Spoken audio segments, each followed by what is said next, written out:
이제 더 이상 너그럽지도 베풀지도 마십시오. 지나치게 관대하면 상대방이 무례해집니다. 언제부턴가 당신 가슴 속에 이런 말이 떠오르지 않으셨습니까? 나 이제 그만해도 되지 않을까? 왜 나만 이렇게 참고 베풀고 맞춰줘야 하지? 저 정약용은 젊었을 때 모든 사람에게 관대하려 했습니다. 상대방의 잘못을 눈감아 주었고, 상대방의 무례함을 이해하려 했고, 상대방의 이기심을 너그럽게 받아들였습니다. 하지만 그 결과는 어떠했습니까? 상대방은 저의 관대함을 약함으로 여겼고, 저의 너그러움을 당연하게 받아들였고, 점점 더 무례해졌습니다. 이제는 더 이상 너그럽지도 베풀지도 마십시오. 당신 때문이 아니라, 당신이 틀려서가 아니라, 당신이 살아온 세월이 이미 충분히 너그러웠기 때문입니다. 이제부터는 그 너그러움을 남이 아니라 당신 자신에게 돌려주셔야 합니다. 왜 이런 말까지 하게 되었는지,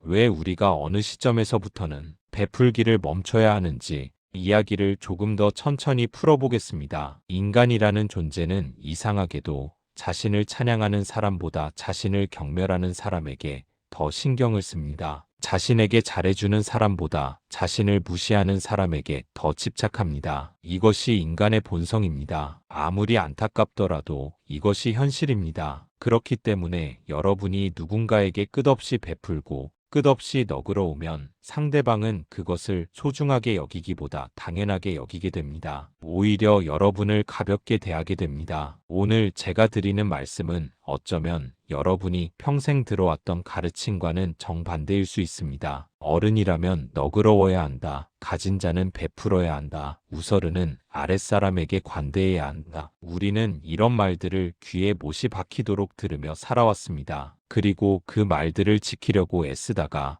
정작 자신은 텅 비어버린 채로 오늘 이 자리에 서 계신 분들이 많으실 것입니다. 봄나무가 새 잎을 내고 꽃을 피워 벌과 나비에게 꿀을 내어주다가도 가을이 되면 잎을 떨구고 겨울이 오면 모든 것을 안으로 거두어 드립니다. 계속해서 피우기만 하는 꽃은 없고 끊임없이 불어나기만 하는 강물은 없습니다. 여러분의 삶도 마찬가지입니다. 모든 것을 붙잡고 모든 사람에게 베풀고 끝없이 너그러우려 했던 그 마음이 지금 여러분을 얼마나 지치게 했는지 오늘 함께 돌아보고자 합니다. 먼저 왜 이런 일이 벌어지는지를 생각해 보아야 합니다. 왜 우리는 어느 순간부터 더 이상 못해주겠다는 벽에 부딪히게 되는지, 왜 예전처럼 베풀지 못하는 자신을 보며 뒤늦게 죄책감과 서러움에 휩싸이는지, 그 이유는 당신 마음이 갑자기 나빠져서가 아닙니다. 당신이 갑자기 인색해진 것도 아닙니다. 그것은 단지 당신의 나이와 당신의 몸과 당신을 둘러싼 세상이 이미 예전과 달라졌기 때문입니다. 사람의 마음에는 보이지 않는 그릇이 있습니다. 젊을 때는 그 그릇이 크고 단단합니다. 밤을 새워 일을 해도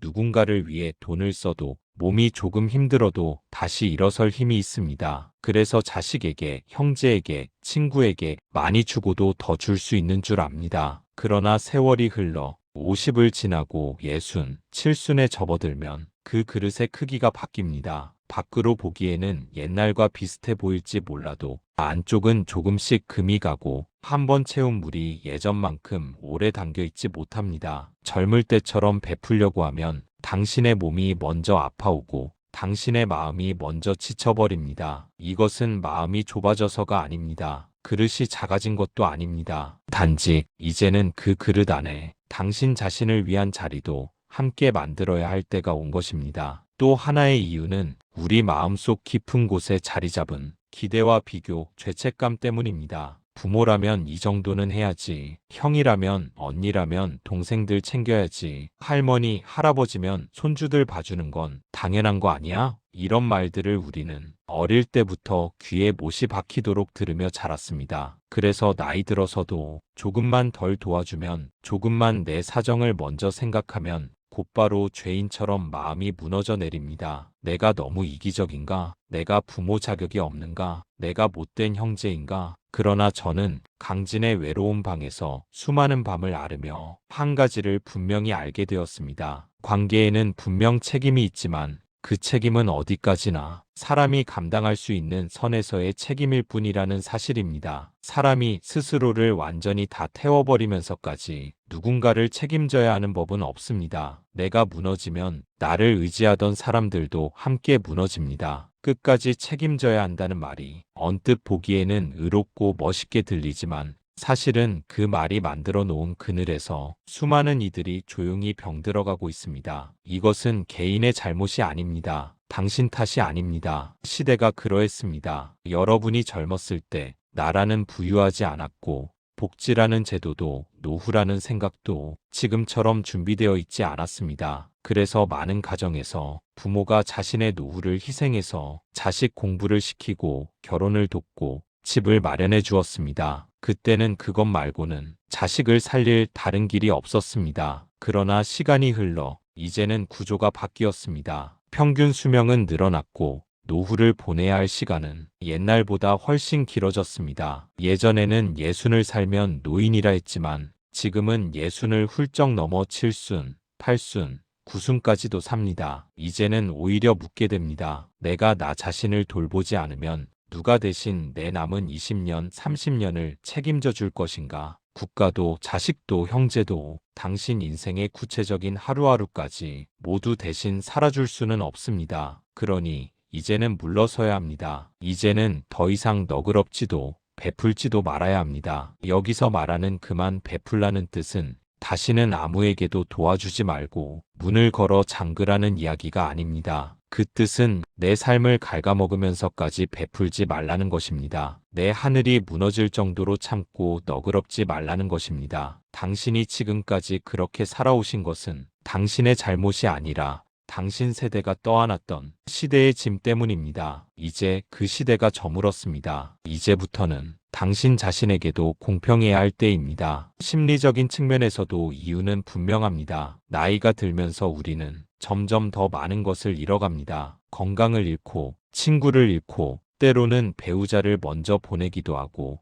사회적 지위와 경제적 능력도 줄어듭니다. 이런 상실 속에서 우리가 유일하게 붙잡을 수 있는 것은 바로 우리 자신의 마음입니다. 그런데 그 마음마저 남에게 다 내어주고 나면 정작 나 자신을 돌볼 여력이 남지 않습니다. 심리학자들은 이렇게 말합니다. 사람은 자신의 그릇이 어느 정도 채워져 있어야 타인에게 건강하게 줄 수 있다. 비어있는 그릇에서 계속해서 물을 퍼내려 하면 결국 그 그릇은 바닥이 드러나고 그 안에 있던 작은 생명들마저 말라 죽습니다. 당신도 마찬가지입니다. 당신이 당신 자신을 돌보지 않으면 당신이 사랑하는 사람들에게 진정으로 좋은 것을 줄 수 없습니다. 억지로 짜낸 미소, 의무감으로 내민 도움, 마음 한구석에 원망이 쌓인 채 건네는 돈, 이런 것들은 받는 사람도 무겁게 만듭니다. 차라리 조금 덜 주더라도 마음 편하게 기쁘게 줄 수 있을 때 주는 것이 낫습니다. 현실적인 이유도 있습니다. 경제적으로 당신의 주머니는 예전처럼 넉넉하지 않을 수 있습니다. 은퇴를 했거나 수입이 줄었거나 의료비와 생활비가 예상보다 많이 들어갑니다. 시간적으로도 당신의 하루는 예전처럼 길지 않습니다. 몸이 쉽게 피곤해지고 집안일 하나 하는데도 시간이 오래 걸리고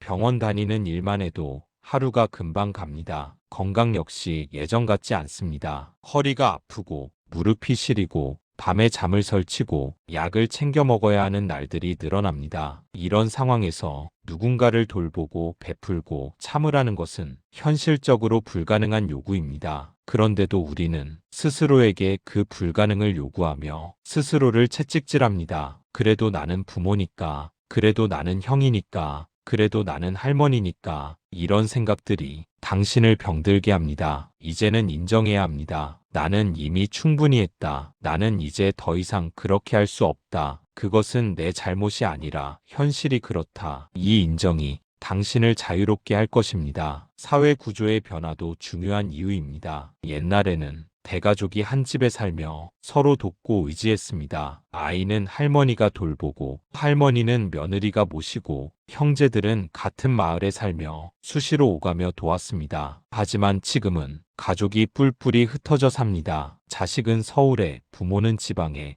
형제는 각자 다른 도시에 흩어져서 명절에나 얼굴을 봅니다. 물리적 거리가 멀어지면서 정서적 거리도 자연스럽게 벌어집니다. 이것은 누구의 잘못도 아닙니다. 시대가 그렇게 흘러간 것입니다. 직업을 따라 학교를 따라 사람들은 이동하며 살아야 하는 시대가 되었습니다. 그런 시대에 예전 방식의 관계를 그대로 요구하는 것은 현실을 무시하는 일입니다. 당신이 자식과 자주 못 만나는 것, 형제와 연락이 뜸해진 것, 친구들과 모임이 줄어든 것, 이 모든 것이 당신의 애정이 식어서가 아니라 구조가 바뀌었기 때문입니다. 이제는 그 변화를 받아들이고 새로운 방식의 관계를 만들어야 합니다. 자주 보지 못해도, 많이 도와주지 못해도 멀리서 서로를 생각하는 것만으로도 충분한 관계가 있습니다. 그것을 인정하는 것이 성숙함입니다. 결혼과 독립도 변화의 이유입니다. 자식들이 결혼을 하면 그들에게는 새로운 가족이 생깁니다. 며느리, 사위, 손주들,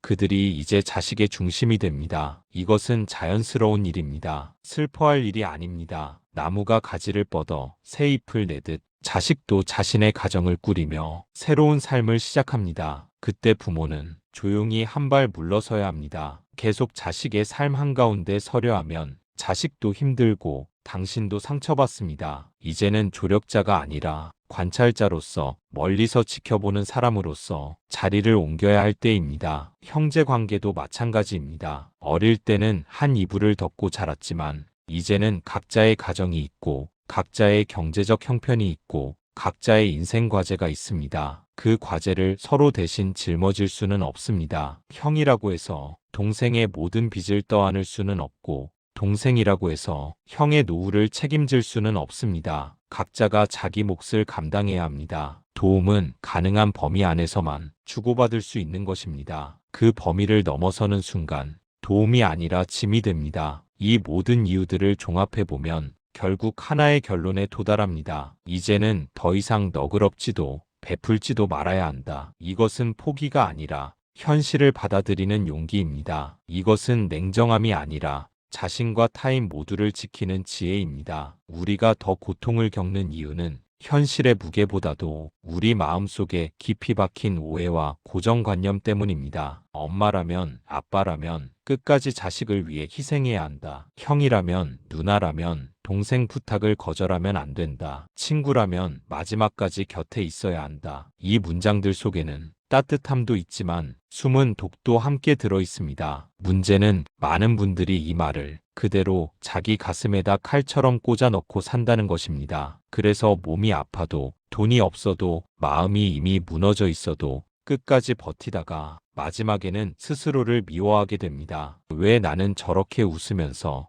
다 해주는 드라마 속 엄마 같지 않을까? 왜 나는 저 효자 효녀들처럼 하지 못했을까? 왜 나는 저 방송에 나오는 화목한 가족 같지 못할까? 그러나 여러분, 드라마는 드라마일 뿐입니다. 화면 속에는 카메라가 꺼진 뒤의 병실, 냉랭한 말다툼, 지나친 기대와 서운함으로 상처 입은 얼굴들이 비치지 않습니다. 제가 살던 조선시대에도 책 속에는 늘 효자, 연려, 의리 있는 벗들만 가득했습니다. 그러나 실제로 백성들의 삶을 가까이에서 지켜보면 효자보다도 병든 부모를 돌볼 힘이 없는 아들이 훨씬 더 많았고 의리 있는 벗보다도 자신의 한 끼가 급한 이들이 훨씬 더 많았습니다. 저는 그래서 글 속에 이렇게 적었습니다. 사람에게는 도리도 있으나 능력 또한 있다. 능력을 넘는 도리는 덕이 아니라 짐이 된다. 부모의 도리는 분명히 있습니다. 그러나 부모도 사람입니다. 사람이기 때문에 자신이 가진 힘의 한계를 넘어서면 더 이상 도리가 아니라 함께 무너지는 비극이 됩니다. 형제의 정 역시 귀합니다. 하지만 평생 한 사람만을 위해 자신의 인생을 포기하라는 명령은 어느 경전에도 없습니다. 우리는 미디어 속 환상과 현실을 자꾸 비교합니다. 화면 속에는 항상 화목한 가족사진, 생일상을 차려주며 웃는 손주들, 용돈을 두 손 모아받는 부모들의 장면이 나옵니다. 그러나 현실에서는 명절에 모여도 서로 눈치를 보고 형편이 어려운 자식이 부모의 노후 자금을 슬그머니 기대하고 형제들 사이에는 유산과 병간호를 둘러싼 보이지 않는 갈등이 쌓여갑니다. 많은 분들이 이 두 세계의 차이에서 고통을 느낍니다. 남들은 다 저렇게 잘 사는 것 같은데 왜 우리 집은 이럴까? 내가 덜 주어서, 덜 베풀어서 우리 가족이 이 모양인가? 그러나 저는 단호히 말씀드립니다. 그렇지 않습니다. 당신이 덜 베풀어서가 아닙니다. 당신이 덜 희생해서가 아닙니다. 인간관계의 많은 갈등과 상처는 당신 한 사람의 희생 여부로 풀 수 있는 문제가 아닙니다. 사람마다 성격이 다르고 성장한 환경이 다르고 지금 처한 형편이 다릅니다. 어떤 자식은 부모의 마음을 깊이 이해하지만 어떤 자식은 자신의 불안과 욕심 때문에 부모의 희생을 당연하게 여깁니다. 어떤 형제는 어려울 때 서로 어깨를 나란히 하지만 어떤 형제는 늘 남의 주머니만 바라봅니다. 당신이 조금 더 참았더라면, 당신이 조금만 더 도와줬더라면 모든 것이 달라졌을 거라는 생각은 당신 마음을 괴롭히는 환상일 뿐입니다. 사람의 본성은 타인의 희생만으로 쉽게 바뀌지 않습니다. 당신이 온 재산을 털어주어도 누군가는 감사 대신 더 큰 요구를 내밉니다. 이때 우리가 흔히 빠지는 오해가 있습니다. 그래도 내가 더 참았더라면, 그래도 내가 끝까지 너그럽게 품었더라면 혹시 달라지지 않았을까? 그러나 여러분, 다시 묻고 싶습니다. 정말로 그렇게까지 해야 할 이유가 있습니까? 당신이 당신 인생의 모든 여분을 다 태워버리면서까지 그 관계 하나를 지켜야 하는 이유가 정말로 있습니까? 당신의 삶은 한 번뿐입니다. 당신의 몸도 하나뿐입니다. 당신의 마음도 하나뿐입니다. 멀쩡한 새집이 마당에 내어준 불씨 하나로 순식간에 타버리듯 당신의 인생도 남을 위해 내어준 무리한 희생 하나로 쉽게 무너질 수 있습니다. 그래서 저는 말합니다. 이제는 더 이상 너그럽지도 베풀지도 마십시오. 특히 당신 마음이 이미 여러 번 상처를 입었고 이미 수차례 이용당했으며 이미 여러 번 이번이 마지막이다라고 다짐했으나 상대는 달라지지 않았다면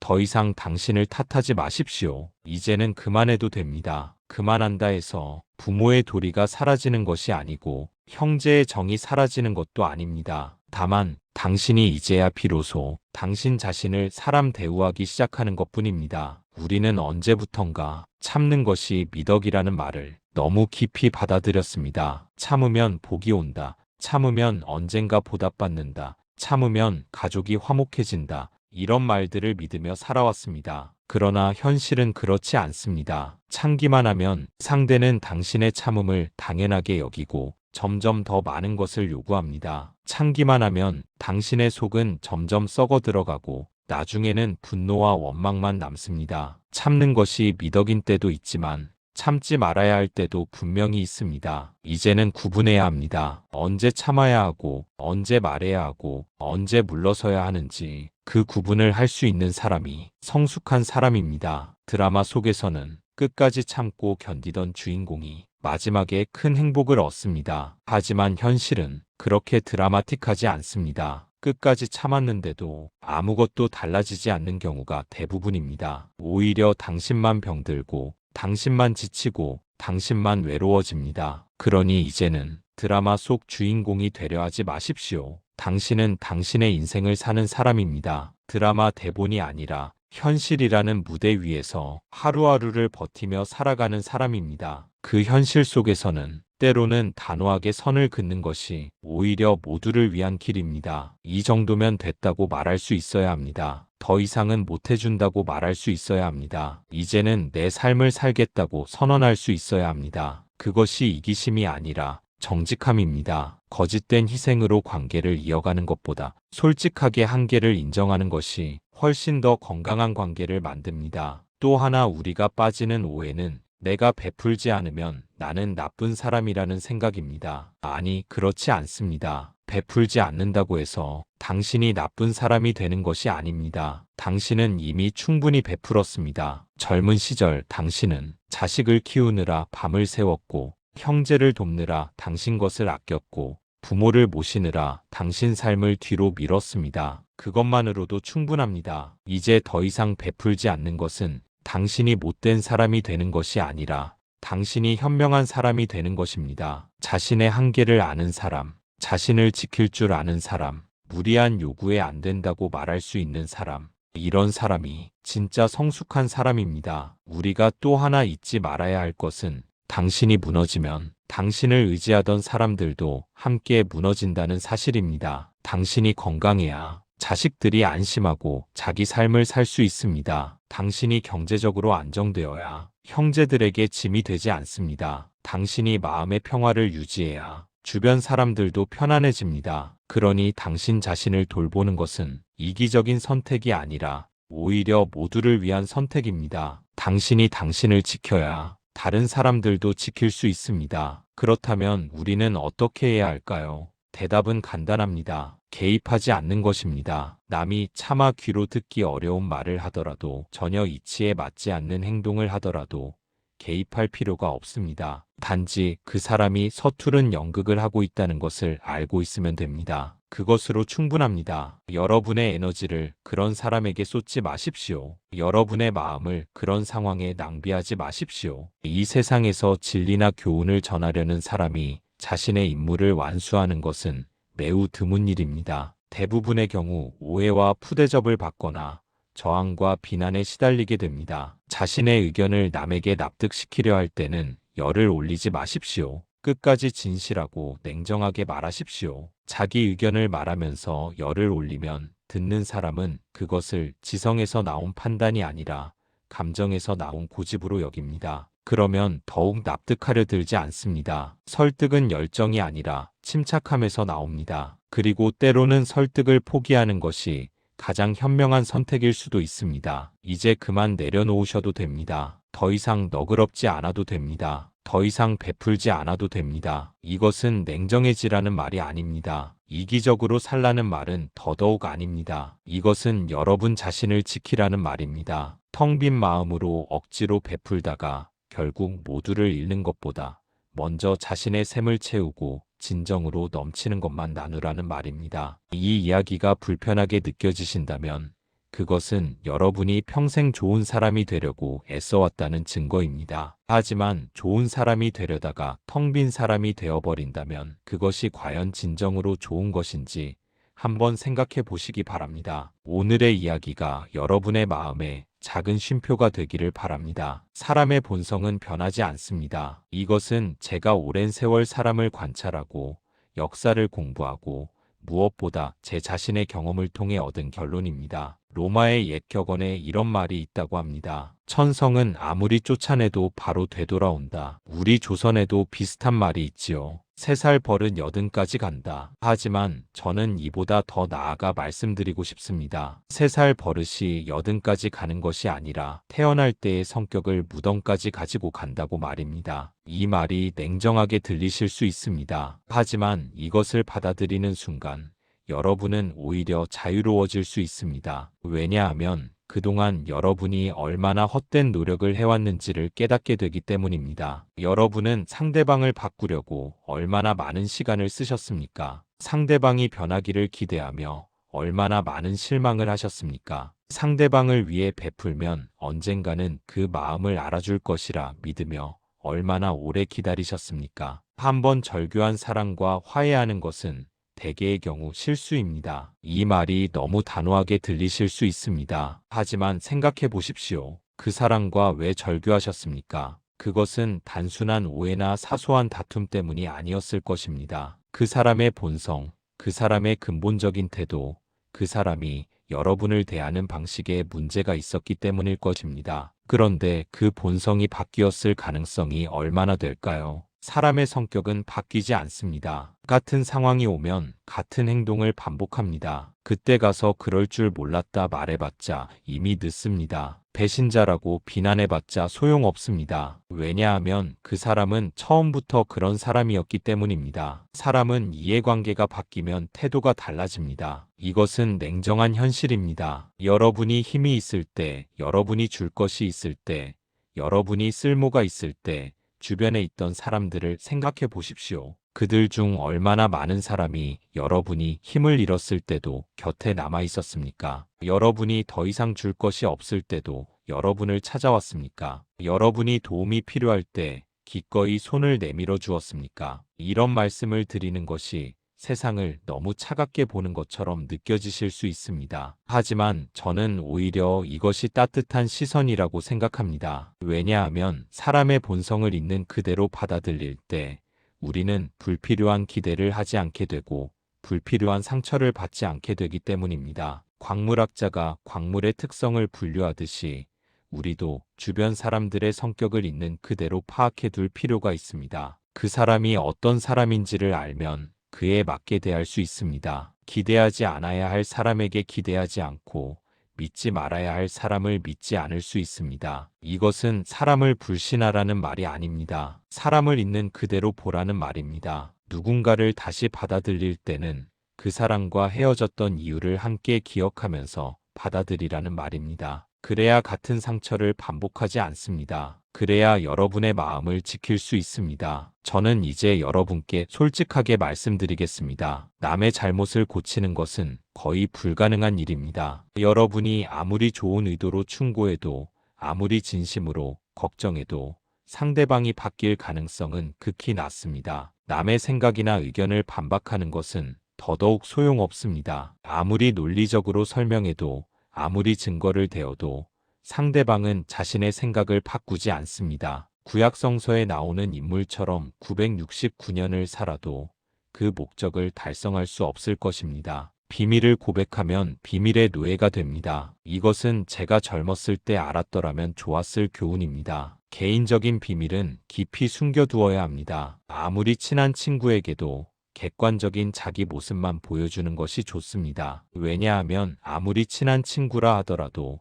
주관적인 입장에서 보면 친구 역시 나와 다른 사람이기 때문입니다. 오늘의 친구가 내일도 친구일 것이라는 보장은 어디에도 없습니다. 만일 친한 친구라고 해서 모든 비밀을 말해버리면 나중에 뜻하지 않은 피해를 받을 수 있습니다. 친구 사이가 멀어졌을 때 그 비밀은 여러분을 공격하는 무기가 될 수 있습니다. 친구가 다른 사람에게 그 비밀을 말했을 때 여러분의 평판이 흔들릴 수 있습니다. 예부터 과묵함을 처세의 근본으로 삼은 것은 그 때문입니다. 아라비아의 격언에 이런 말이 있다고 합니다. 적에게 알려서는 안 될 일은 친구에게도 알리지 말라. 비밀을 지키면 비밀의 주인이 되지만 비밀을 고백하면 비밀의 노예가 된다. 그리고 평화의 열매는 침묵의 나무에서 열린다. 이 지혜는 아라비아뿐 아니라 우리 조선에서도, 아니 인류 어디서나 통하는 진리입니다. 지금까지 제가 드린 말씀이 다소 냉정하게 느껴지셨을 수 있습니다. 사람을 믿지 말라는 것처럼,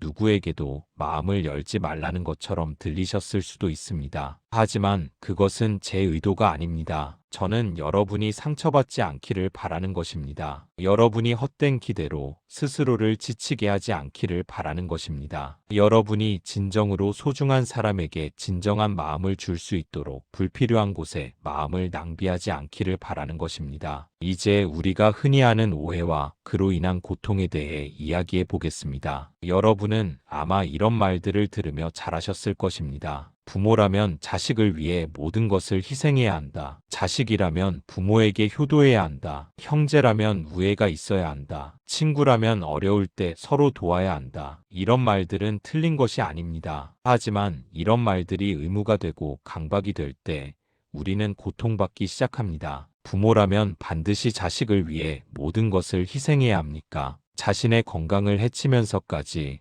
자신의 노후를 포기하면서까지, 자신의 행복을 버리면서까지 자식에게 모든 것을 쏟아야 합니까? 저는 그렇지 않다고 생각합니다. 부모가 건강해야 자식도 마음 편히 살 수 있습니다. 부모가 행복해야 자식도 죄책감 없이 자신의 삶을 살 수 있습니다. 모든 것을 희생하는 부모는 오히려 자식에게 짐이 됩니다. 자식에게 빚을 지우는 것입니다. 자식이라면 반드시 부모에게 효도해야 합니까? 자신의 가정을 희생하면서까지, 자신의 직장을 포기하면서까지, 자신의 인생을 바치면서까지 부모를 모셔야 합니까? 저는 그것도 아니라고 생각합니다. 자식에게는 자식의 삶이 있습니다. 자식에게는 자식이 책임져야 할 가족이 있습니다. 효도는 자신을 버리는 것이 아니라 자신의 여유 안에서 할 수 있는 만큼 하는 것입니다. 형제라면 반드시 우애가 있어야 합니까? 마음이 맞지 않는 형제와도 억지로 가까이 지내야 합니까? 늘 자신에게 상처를 주는 형제에게도 계속 손을 내밀어야 합니까? 저는 그렇지 않다고 생각합니다. 형제라는 이유만으로 모든 것을 참아야 하는 것은 아닙니다. 형제도 결국 각자의 인생을 사는 개별적인 인간입니다. 마음이 맞으면 가까이 지내고 맞지 않으면 적당한 거리를 두는 것이 오히려 자연스러운 일입니다. 친구라면 반드시 어려울 때 서로 도와야 합니까? 자신이 어려운 상황에서도 친구를 도와야 합니까? 자신을 희생하면서까지 친구의 부탁을 들어주어야 합니까? 저는 그것도 아니라고 생각합니다. 도움은 여유가 있을 때 자발적으로 하는 것입니다. 의무가 아닙니다. 자신이 넘어질 것 같은데 남을 부축하려 하면 결국 둘 다 넘어집니다. 먼저 자신이 안정되어야 남을 도울 수 있습니다. 우리는 드라마와 영화에서 보여주는 아름다운 관계에 속아왔습니다. 화면 속에서는 가족이 늘 서로 사랑하고, 친구가 늘 서로 돕고, 형제가 늘 화목합니다. 갈등이 있어도 결국에는 화해하고, 오해가 있어도 결국에는 풀립니다. 하지만 현실은 그렇지 않습니다. 현실의 가족은 서로 상처를 주기도 하고, 현실의 친구는 등을 돌리기도 하고, 현실의 형제는 원수가 되기도 합니다. 그것이 잘못된 것이 아닙니다. 그것이 현실입니다. 여러분은 혹시 이런 생각을 하신 적이 있으십니까? 다른 집은 화목한데 우리 집만 왜 이럴까? 다른 사람들은 좋은 친구가 많은데 나만 왜 외로울까? 다른 형제들은 서로 돕는데 우리 형제는 왜 이렇게 멀까? 이런 생각은 여러분을 고통스럽게 만듭니다. 왜냐하면 이것은 비교이기 때문입니다. 그리고 그 비교의 대상은 대부분 현실이 아니라 환상이기 때문입니다. 다른 집도 화목하지 않습니다. 겉으로 보이지 않을 뿐입니다. 다른 사람들도 외롭습니다. 표현하지 않을 뿐입니다. 다른 형제들도 멀어집니다. 알려지지 않을 뿐입니다. 여러분만 그런 것이 아닙니다. 모든 사람이 그렇습니다. 여러분이 특별히 잘못한 것이 아닙니다. 인간관계란 원래 그런 것입니다. 사람이 자신을 위로하는 가장 빠른 방법은 자기보다 불행한 사람을 보는 것이라고 합니다. 물론 이것이 바람직한 태도라고 말씀드리는 것은 아닙니다. 하지만 적어도 여러분만 불행한 것이 아니라는 사실을 아시기 바랍니다. 여러분이 부러워하는 그 사람도 자신만의 고통이 있습니다. 여러분이 화목해 보인다고 생각하는 그 가정도 보이지 않는 갈등이 있습니다. 여러분이 행복해 보인다고 생각하는 그 친구도 밤에 혼자 울 때가 있습니다. 우리가 너그럽고 베풀어야 한다는 의무감에 사로잡히는 이유 중 하나는 죄책감입니다. 내가 충분히 하지 않으면, 내가 더 주지 않으면 상대방이 불행할 것이라는 죄책감입니다. 하지만 생각해 보십시오. 상대방의 행복이 정말로 여러분의 책임입니까? 상대방은 스스로 자신의 행복을 찾을 수 없는 사람입니까? 여러분이 모든 것을 해주지 않으면 상대방은 아무것도 할 수 없습니까? 대부분의 경우 그렇지 않습니다. 상대방도 자신의 삶을 살아갈 능력이 있습니다. 상대방도 스스로 문제를 해결할 힘이 있습니다. 여러분이 모든 것을 해주면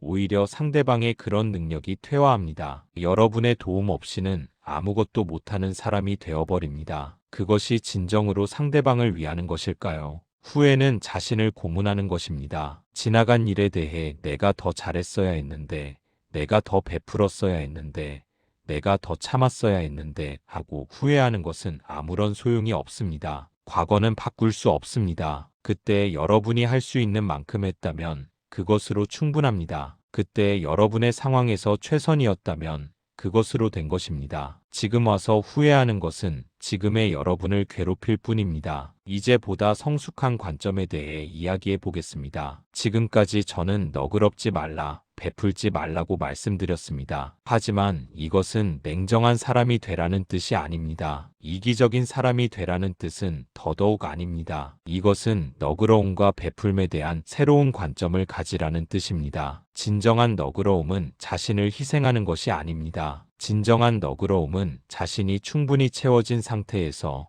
넘치는 것을 나누는 것입니다. 물이 넘쳐야 다른 곳으로 흘러가듯이 마음이 넘쳐야 진정으로 베풀 수 있습니다. 텅 빈 마음으로 억지로 베푸는 것은 너그러움이 아니라 자기 학대입니다. 진정한 베풀은 의무에서 나오는 것이 아닙니다. 진정한 베풀은 자발적인 마음에서 나오는 것입니다. 해야 하니까가 아니라 하고 싶어서 하는 것입니다. 안 하면 죄책감이 드니까가 아니라 하면 기쁘니까 하는 것입니다. 그래야 베푸는 사람도 기쁘고 받는 사람도 부담이 없습니다. 도움은 여유가 있을 때 하는 것입니다. 자신이 어려우면서 남을 돕는 것은 아름다운 일처럼 보이지만 사실 지속 가능하지 않습니다. 결국에는 지치고 원망하게 되고 관계가 망가집니다. 차라리 솔직하게 지금은 내가 어려워서 도와줄 수가 없다고 말하는 것이 더 성숙한 태도입니다. 상대방도 그것을 이해할 것입니다. 이해하지 못하는 상대방이라면 어차피 도와줄 가치가 없는 사람입니다. 가까이 있는 것만이 사랑이 아닙니다. 멀리서 안녕을 비는 것도 사랑입니다. 곁에 있지 않아도, 자주 만나지 않아도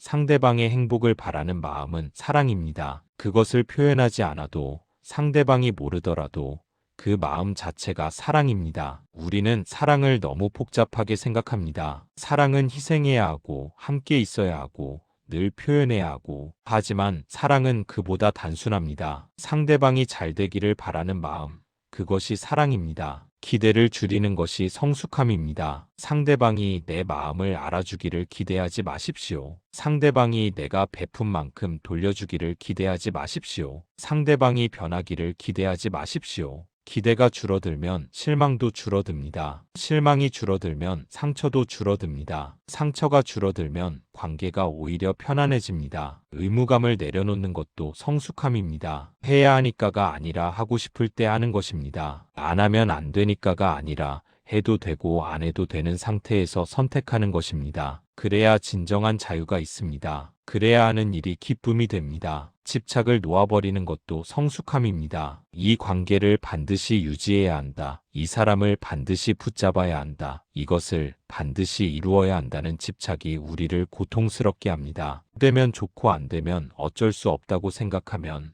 마음이 훨씬 가벼워집니다. 그리고 역설적이게도 집착하지 않을 때 오히려 일이 잘 풀리는 경우가 많습니다. 단조롭고 단순한 삶이 행복에 이르는 길입니다. 우리는 많은 것을 원합니다. 더 많은 관계, 더 많은 성취, 더 많은 경험. 하지만 욕망이 커질수록 걱정과 불안도 커집니다. 이루지 못할 것에 대한 걱정, 잃어버릴 것에 대한 불안. 그것이 우리를 행복에서 멀어지게 합니다. 오히려 시야를 좁히고 행동 반경을 줄일 때 행복을 느낄 수 있습니다. 혼자 책을 읽거나 음악을 듣거나 마당을 쓸거나 꽃을 바라보는 일, 그런 사소하고 작은 일들이 우리를 행복하게 합니다. 거창한 일을 이루어야 행복한 것이 아닙니다. 일상의 평범함 그 자체가 행복입니다. 사람을 많이 만날수록, 친구가 많을수록 욕구의 접촉 범위가 커집니다. 그러면 불행을 자초할 기회도 커집니다. 행복해지기 위해서는 마음의 동요를 적게 해야 합니다. 괴로움은 적극적인 마음에서 비롯되고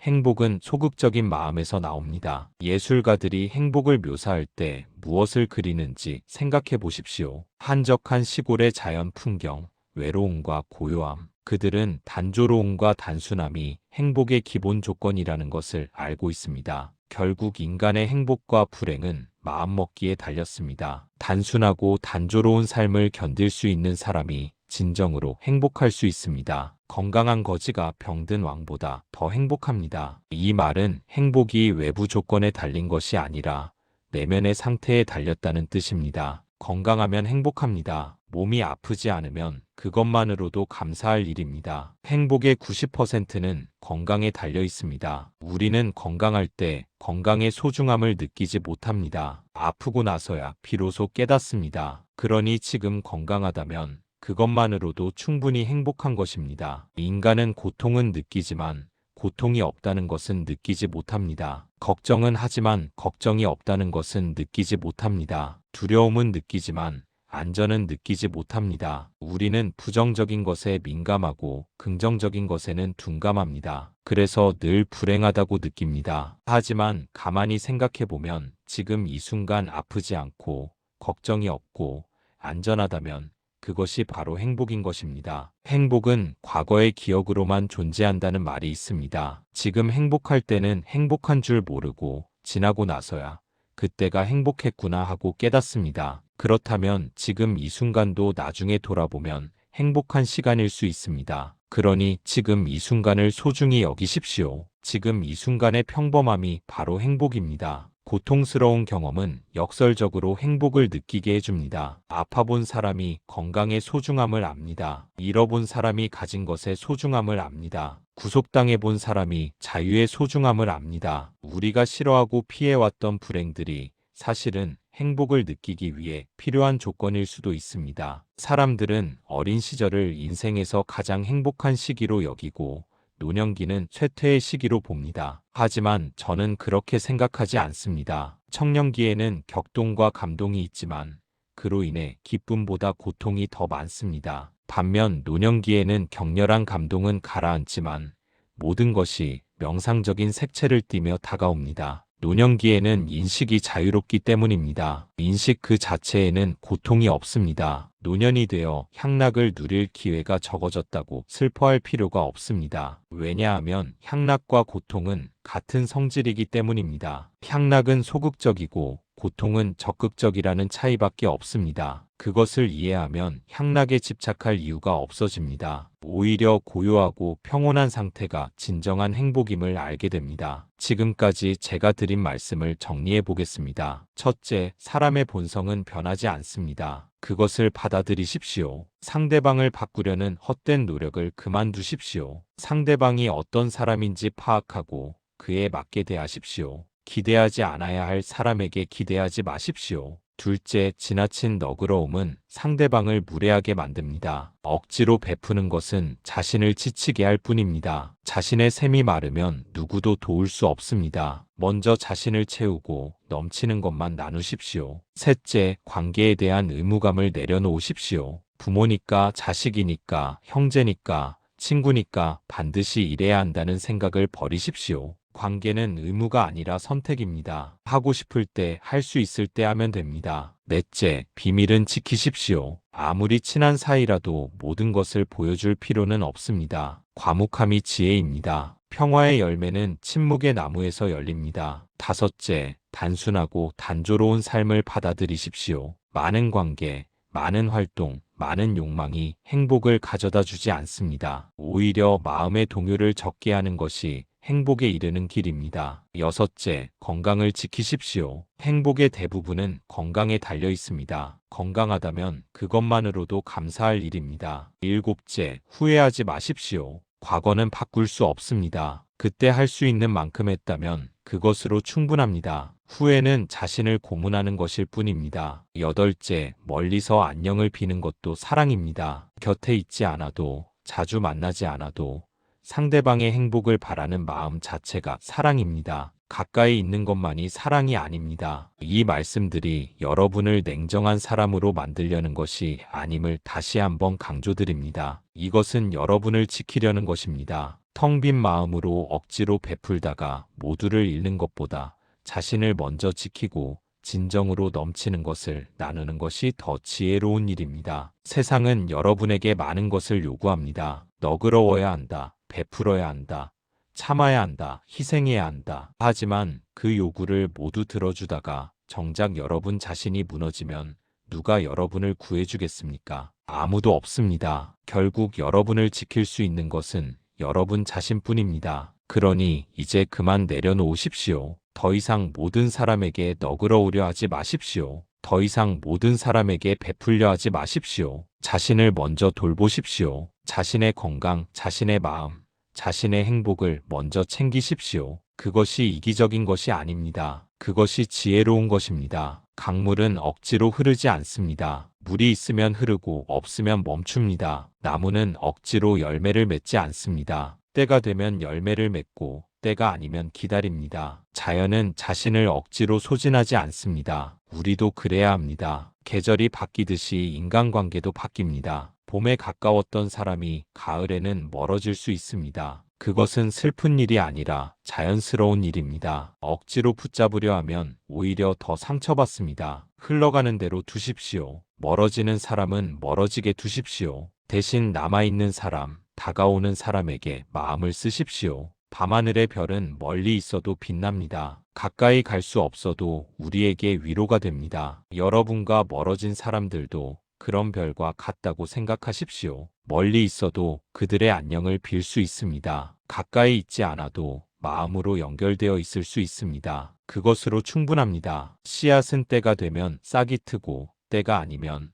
아무리 물을 주어도 싹이 트지 않습니다. 인간관계도 마찬가지입니다. 때가 되면 저절로 가까워지고 때가 아니면 아무리 노력해도 가까워지지 않습니다. 그때를 기다리십시오. 억지로 앞당기려 하지 마십시오. 바다는 모든 강물을 받아들이지만 바다 자체가 마르지는 않습니다. 왜냐하면 바다는 충분히 크기 때문입니다. 여러분도 충분히 자신을 채운 후에 남을 받아들이십시오. 텅 빈 상태에서 남을 받아들이면 자신이 마릅니다. 먼저 자신을 바다처럼 넓고 깊게 만드십시오. 숲은 조용합니다. 나무들은 서로 말을 하지 않습니다. 하지만 나무들은 뿌리로 연결되어 있습니다. 말하지 않아도 통합니다. 여러분의 관계도 그랬으면 합니다. 말로 다 표현하지 않아도, 자주 만나지 않아도 연결되어 있는 관계. 그런 관계가 진정으로 깊은 관계입니다. 오늘 저는 불편한 말씀을 많이 드렸습니다. 너그럽지 말라, 베풀지 말라. 평생 들어온 가르침과 반대되는 말이었습니다. 하지만 이것이 진정으로 여러분을 위한 말이라고 저는 믿습니다. 여러분이 더 이상 텅 빈 마음으로 살지 않기를 바랍니다. 여러분이 더 이상 억지로 웃지 않기를 바랍니다. 여러분이 자신을 먼저 사랑하고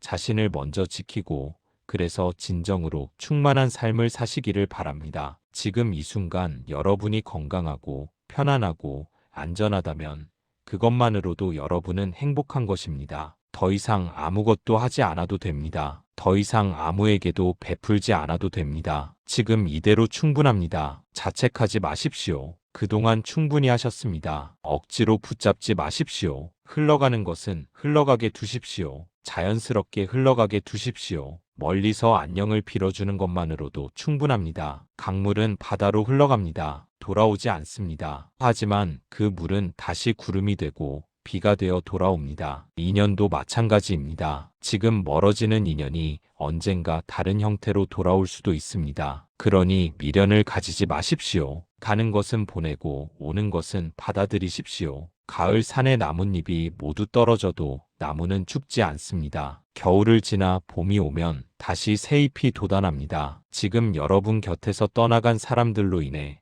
마음이 쓸쓸하시더라도 그것이 끝이 아닙니다. 새로운 인연이, 새로운 관계가, 새로운 기쁨이 다가올 것입니다. 그때까지 자신을 잘 돌보십시오. 그것이 가장 중요합니다. 이제 더 이상 너그럽지도 베풀지도 말라는 말이 모든 관계를 끊고 오직 나만을 위해 살라는 뜻은 아닙니다. 오히려 그 반대입니다. 적당한 거리를 두고 적당한 기대만 품으며 서로가 서로에게 짐이 아니라 숨 쉴 틈이 되어주는 방식으로 관계를 다시 정의하자는 뜻입니다. 사랑이란 반드시 가까이 있어야만 유지되는 것이 아닙니다. 부모가 자식을 사랑하는 방법도 나이가 들어가며 달라집니다. 젊었을 때는 몸으로 키우고 돈으로 돕고 시간을 내어 같이 있어주는 것이 사랑이었다면 이제는 멀리서 그들의 삶을 바라보며 기도해주고 지나친 간섭 대신 묻어두는 신뢰를 보내주고 내 형편 안에서만 도와주는 것이 성숙한 사랑입니다. 형제자매 사이 역시 그렇습니다. 매일 붙어 살며 늘 서로의 살림을 책임지는 것이 형제의 전부가 아닙니다. 가끔 마음이 떠오를 때 안부를 전하고 힘든 일이 있다면 내가 감당할 수 있는 범위 안에서만 돕고 그 이상은 이제는 내 길을 내가 걸어야 한다고 조용히 등을 떼어주는 것.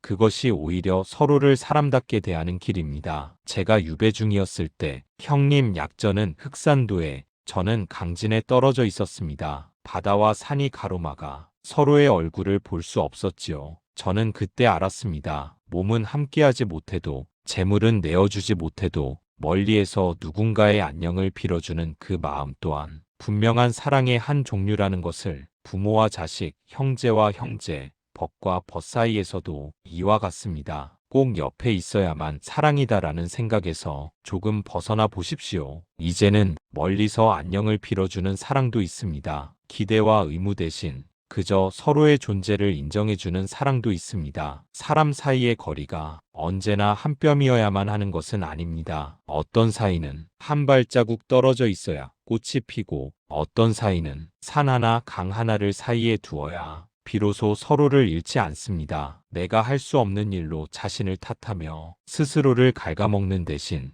지금 내 앞에 있는 사람, 지금 내 눈앞에 펼쳐진 작은 일에 조금 더 깊이 마음을 쓰십시오. 당신이 모든 자식을 다 책임져야 할 이유는 없습니다. 당신이 모든 형제의 삶을 떠안아야 할 의무는 없습니다. 당신이 모든 친구의 어려움을 당신의 삶과 바꾸어야 할 이유는 더더욱 없습니다. 도움은 여유가 있을 때, 자발적으로 내 마음이 기쁘게 내어줄 수 있을 때 하는 것입니다. 의무가 아니라 가능한 만큼의 선택이어야 합니다. 도움이 의무가 되는 순간, 그 도움은 상대에게도 짐이 됩니다. 아버지, 어머니는 언제나 우리를 위해 희생해야 한다는 생각은 자식에게도 독입니다. 형님은 언제나 동생을 챙겨야 한다는 생각은 형제에게도 굴레입니다. 베풀음은 서로가 서로에게 감사할 수 있을 만큼만 건강하게 흘러야 합니다. 당신이 이미 지쳤다면, 당신의 지갑이 이미 바닥을 보인다면, 당신의 몸이 이미 경고하고 있다면 이제 멈출 때입니다. 이제 더 이상 너그럽지도 베풀지도 마십시오. 당신 마음속 깊은 곳에서는 이미 수없이 그렇게 말하고 있지 않았습니까? 이제는 내 인생도 좀 챙기고 싶다. 이제는 나도 나를 위하고 싶다. 그 목소리를 더 이상 죄인 취급하지 마십시오. 그것은 이기적인 욕망이 아니라 지극히 자연스러운 당신 인생을 지키려는 본능입니다. 관계에서 거리를 두는 것은 상대를 미워해서가 아니라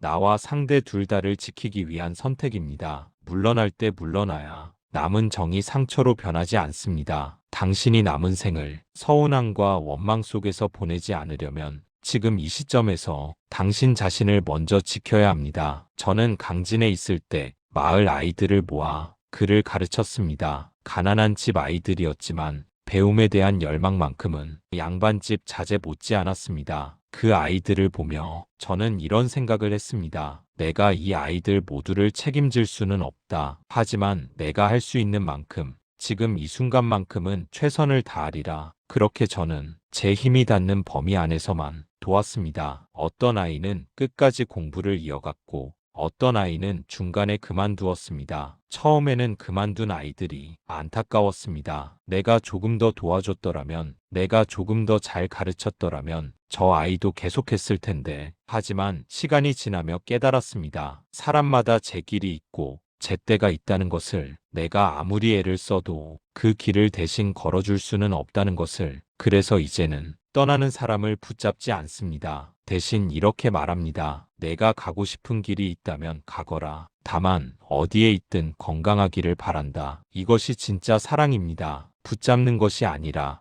놓아주는 것, 기대하는 것이 아니라 있는 그대로 인정하는 것. 부모와 자식 사이에도, 형제 사이에도, 친구 사이에도 이런 태도가 필요합니다. 내가 나를 찾지 않아도 나는 너를 원망하지 않겠다. 내가 나를 돕지 않아도 나는 너를 탓하지 않겠다. 우리는 각자의 삶이 있고 각자의 형편이 있다. 그저 가끔 서로 안부를 물으며 멀리서 서로의 안녕을 빌어주는 것으로 우리의 인연을 이어가자. 이렇게 말할 수 있어야 합니다. 그것이 성숙한 관계입니다. 집착하지 않고, 기대하지 않고, 의무를 강요하지 않는 관계. 그런 관계 속에서 비로소 진짜 평화가 찾아옵니다. 당신도 편안하고 상대도 편안한 그런 관계 말입니다. 이제는 붙잡는 사랑보다 놓아주는 사랑을 배울 때입니다. 이제는 모든 것을 다 주는 사랑보다 내 몫을 남겨두는 사랑을 배울 때입니다. 당신 인생의 계절은 이미 봄과 여름을 지나 가을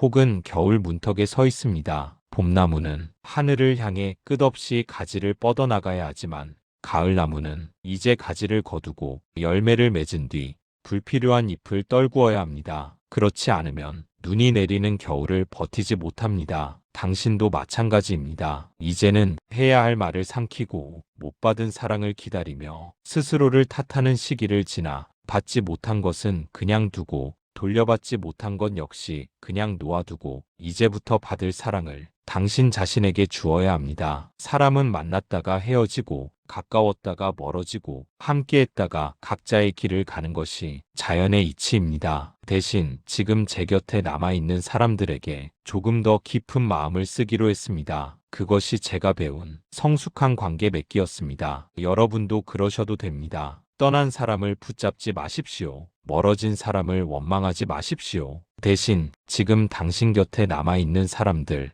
지금 당신과 함께 숨쉬고 있는 사람들에게 조금 더 마음을 쓰십시오. 그리고 무엇보다 당신 자신에게 가장 깊은 사랑을 주십시오. 이제는 그 너그러움의 방향을 바꾸어야 할 때입니다. 타인을 향해 있던 그 마음을 당신 자신에게도 나누어 주어야 합니다. 남에게는 한없이 관대하면서 정작 자신에게는 가장 인색했던 세월을 이제는 뒤로 보내셔도 됩니다. 당신이 덜 베풀어서 세상이 이렇게 된 것이 아닙니다. 당신이 덜 너그러워서 가족이 이 모양이 된 것도 아닙니다. 사람마다 제 몫의 길이 있고 세상에는 수많은 변수가 있습니다. 당신 한 사람이 모든 것을 막을 수도 모든 것을 바로잡을 수도 없습니다. 당신이 할 수 있는 것은 당신이 이미 해오신 것처럼 당신 자리에서 최선을 다하는 것뿐입니다. 그리고 이제 그 최선 안에 당신 자신도 포함시키는 것입니다. 앞으로는 이렇게 마음먹어도 좋습니다. 도와달라 하면 내가 할 수 있는 만큼만 도와주겠다. 할 수 없는 것은 미안하지만 할 수 없다고 말하겠다. 불러주면 내 건강과 형편이 허락하는 만큼만 가겠다. 내 몸이 힘들면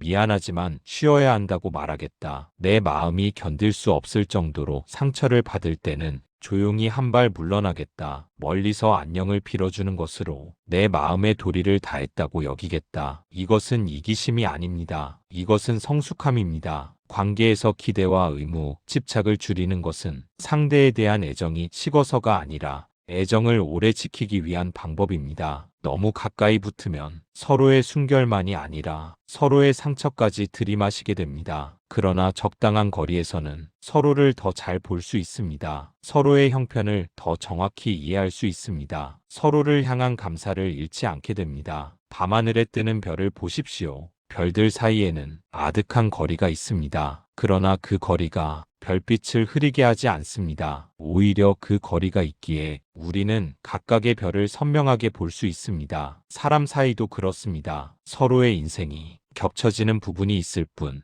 완전히 하나가 될 수는 없습니다. 당신과 자식의 인생도, 당신과 형제의 인생도, 당신과 친구의 인생도 언젠가는 갈라지는 부분이 있습니다. 그 갈라짐을 비극으로만 보지 마십시오. 한때 같은 길을 걸었다는 사실만으로도 인연은 충분히 소중합니다. 이제는 각자가 자신의 길을 가도록 조용히 허락해 주십시오. 멀리서 그들의 안녕을 빌어주는 것으로 당신의 사랑을 완성하십시오. 그리고 당신 자신의 안녕을 위해서도 기도해 주십시오. 강물은 항상 흐릅니다. 때로는 빠르게, 때로는 느리게, 때로는 바위에 부딪혀 방향을 바꾸기도 하지만 강물은 멈추지 않고 흐릅니다. 그러나 강물도 모든 것을 다 품고 가지는 않습니다. 흐르다가 무거운 돌은 강바닥에 내려놓고 떠내려온 나뭇가지는 강가에 걸어두고 오직 흐를 수 있는 것만 데리고 갑니다. 당신의 인생도 그렇습니다. 이제는 무거운 짐은 내려놓으십시오. 더 이상 품을 수 없는 관계는 강가에 살며시 걸어두십시오. 그리고 가벼운 마음으로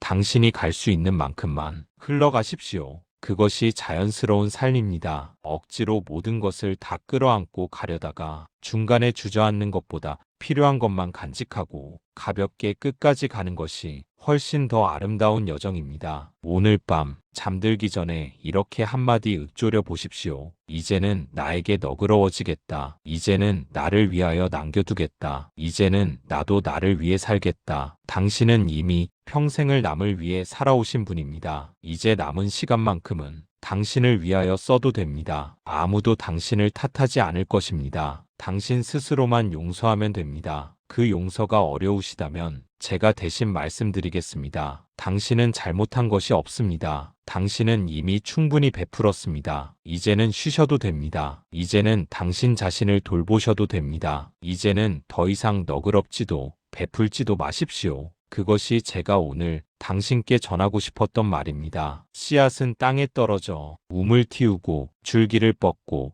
꽃을 피우고 열매를 맺습니다. 그리고 가을이 오면 열매를 땅에 떨어뜨리고 스스로는 조용히 말라갑니다. 그것이 슬픈 일입니까? 아니, 그렇지 않습니다. 그것은 자연스러운 순환입니다. 씨앗이 열매를 맺고 나면 이제는 그 열매가 새로운 씨앗이 되어 제 길을 가야 합니다. 어미나무가 끝까지 열매를 붙잡고 있으면 열매도 썩고 나무도 병듭니다. 놓아주어야 둘 다 삽니다. 당신도 이미 열매를 맺었습니다. 자식이라는 열매, 형제라는 인연, 친구라는 추억 모두 당신이 평생 가꾸어온 열매들입니다. 이제는 그 열매들을 땅에 내려놓으십시오. 그들이 제 뿌리를 내리고 제 길을 가도록 조용히 지켜봐 주십시오. 그것이 진짜 사랑입니다. 그리고 당신은 이제 당신 자신의 뿌리를 돌보십시오. 당신이라는 나무가 마지막 계절까지 건강하게 서 있을 수 있도록 당신 자신에게 물을 주고 햇빛을 쬐게 하고